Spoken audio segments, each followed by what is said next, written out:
The Forum at 8 on SAFM.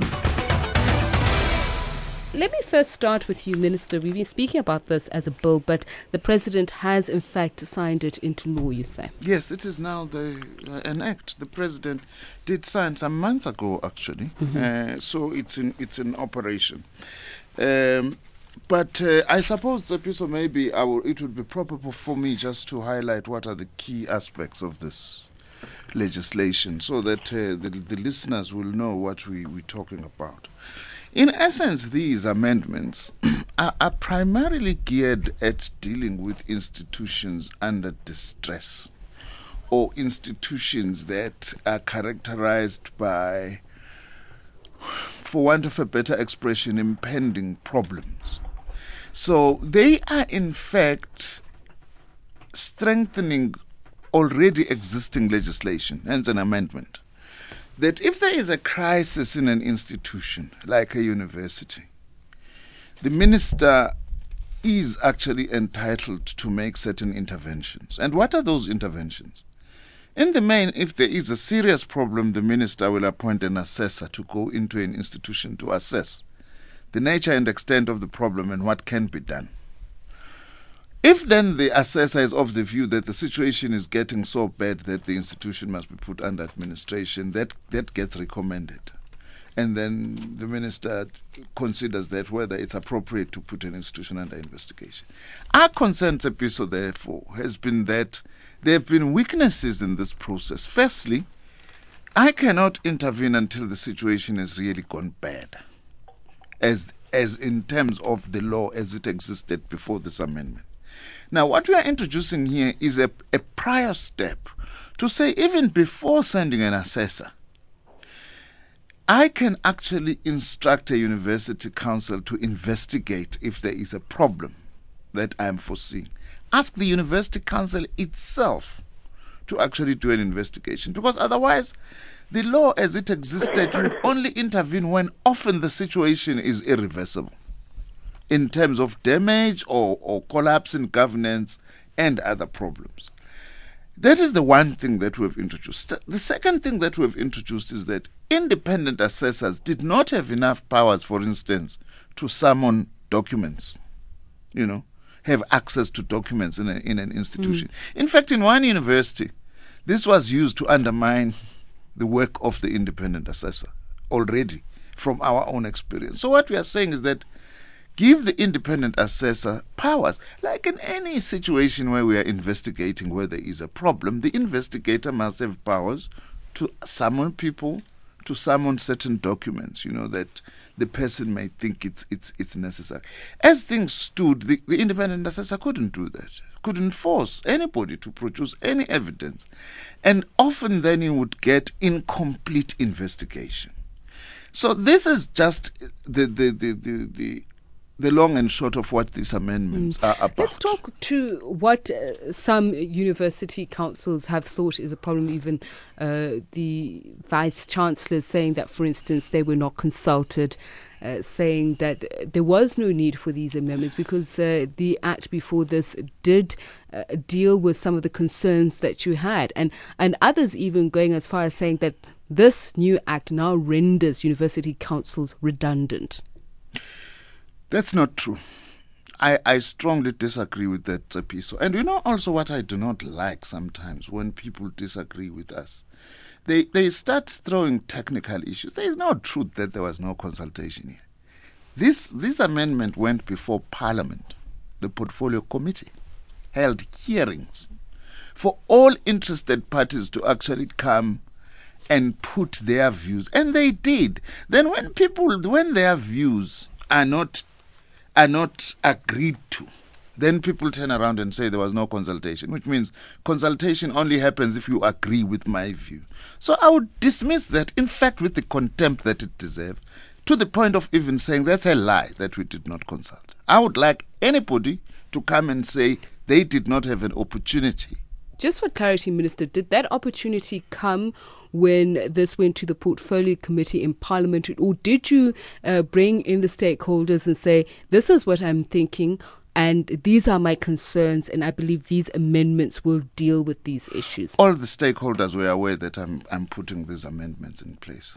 They were aware of that even before the matter went to Parliament, and the Portfolio Committee, in addition, invited people to come and comment. Well, we'll get to the ramifications of the new act in just a moment, but I'd like to hear from Dr. Mark Hay. You are a former executive director of the Council on Higher Education, which was one of the bodies that has come out strongly, also accusing the minister of not consulting and just basically, the accusation is he is usurping the powers of universities. He's becoming more hands-on. This is to the detriment of the proper functioning of universities because it really undermines their authority, their autonomy.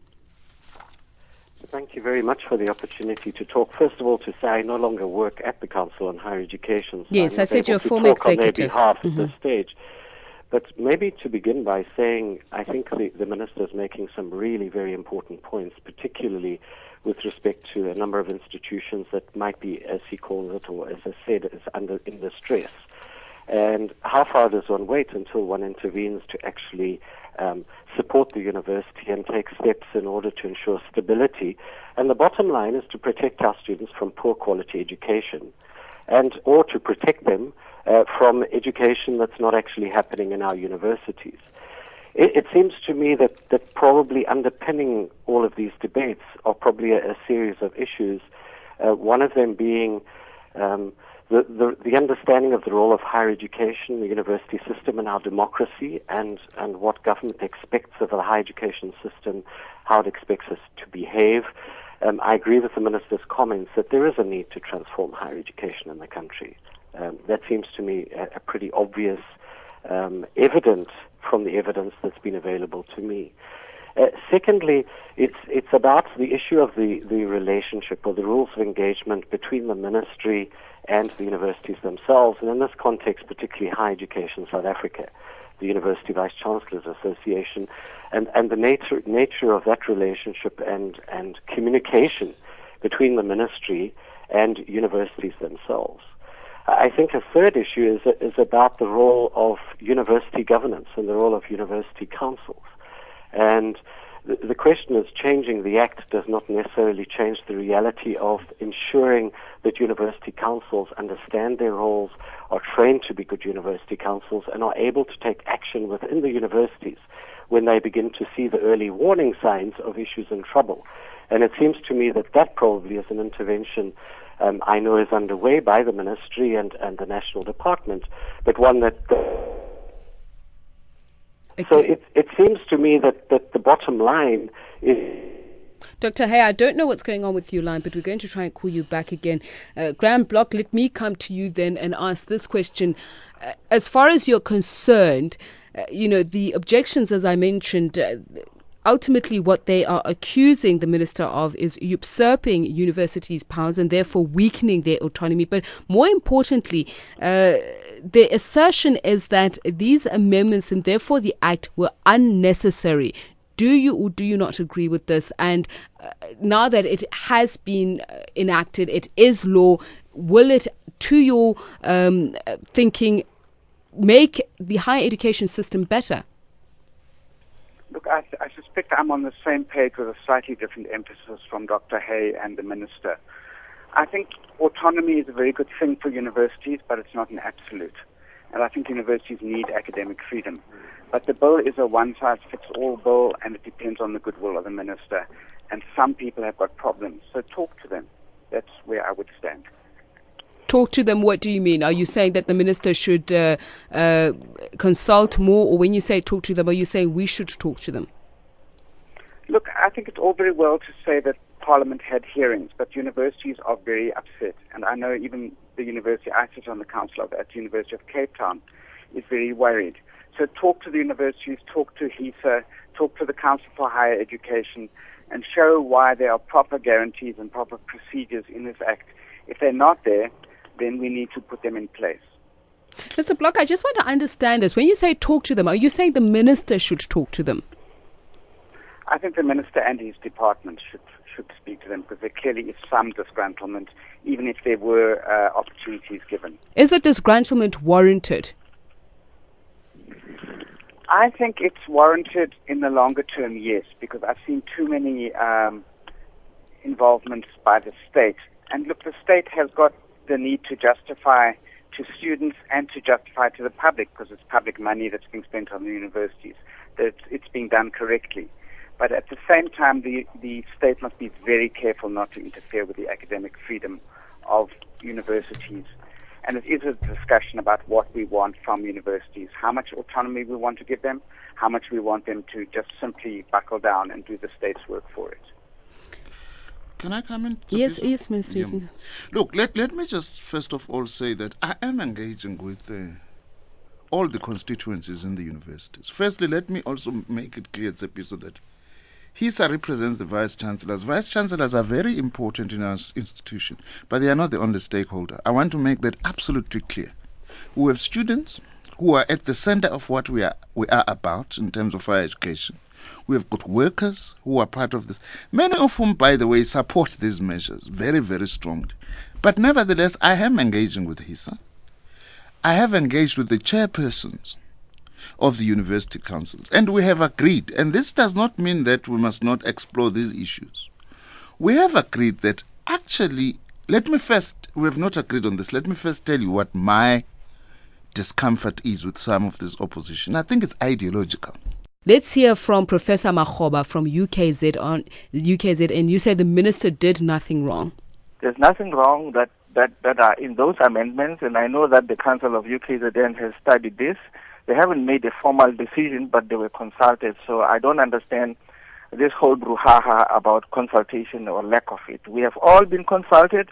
We all had an opportunity to make our inputs, and as far as we can say from the few members of council that have studied this, they have seen nothing wrong with it. But what it will do, I think it will give impetus to those people who want to bring change within the university sector. I think as a vice-chancellor who has been sitting over a university over 10 years, I know that most of us as vice-chancellors were presiding over dirty linen that we don't want to wash in the public. There is a great resistance there to change, and any form of legislation that the minister brings, it's often couched in terms of impending or impeding academic freedom. The Forum at 8 on SAFM.